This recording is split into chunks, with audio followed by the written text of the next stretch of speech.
Но до того, как вы получите гуру дикшу от вашего наставника, вы получите, прежде чем получить гуру дикшу, получите дикшу, который носит название Муттирай дикша.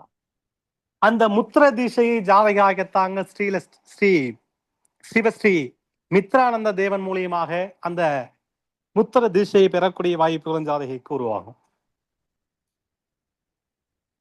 Вот вы получите эту Муттирай дикша от вашего наставника Шивашри Митрананда Дева. அந்த முத்திர தீசையை ஜாதகி பயன்படுத்தி ஜாதகாக தாங்கள் தினமும் ஒரு 96 நாட்களுக்கு பயிற்சி பெற்றதுக்கு பிறகுதான் ஜாதகாக தாங்கள் முழு குரு தீசையை அனுபவிக்கக்கூடிய வாய்ப்புகள் இந்த பெண்ணுக்கு உருவாகும்.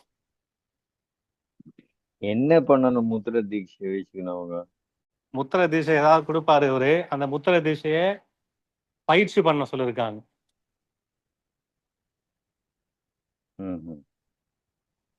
То, что даст вам Муттирай дикша, ваш наставник, в этой дикше есть определенные правила или практику, которые вы должны сделать 96 дней. Только после того, как вы это делаете, это как бы вы подготовились, чтобы получить гуру дикшу.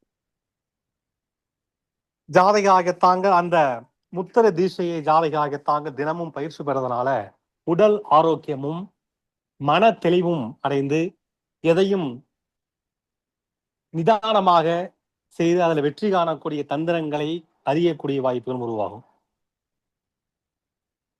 Вот 96 дней, когда вы будете следовать вот эти правила Муттира дикша, это как раз даст вам возможность укрепить физическое здоровье, ваше, скажем так, ментальное здоровье, да, психологически будете очень устойчивым, крепким. И только после того наставник определит и даст вам следующую дикшу. Это гуру дикша.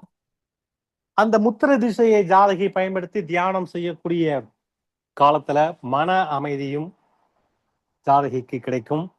வாக்குப்பளிதமும் எதிர்காலத்துல ஜாதகி செய்ய வேண்டிய காரியங்கள் எல்லாமே தன்னுடைய மனக்கண்ணில் வந்து போய் அதுவே தனக்கு சாதகமாக அமையக்கூடியவும் இருக்கு. Вот это 96 дней, когда вы будете делать медитацию или будете практиковать вот это мудра дикша, это время как раз